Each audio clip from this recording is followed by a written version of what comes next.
勉強始められない？ 5 秒でスイッチを入れます。やる気が出ないその理由は始め方が悪いだけ。机を整えて水を一口、最後にタイマーをオンで OK。 これだけで脳が切り替わります。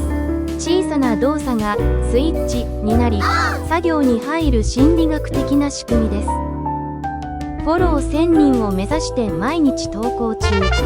一緒に頑張りましょう。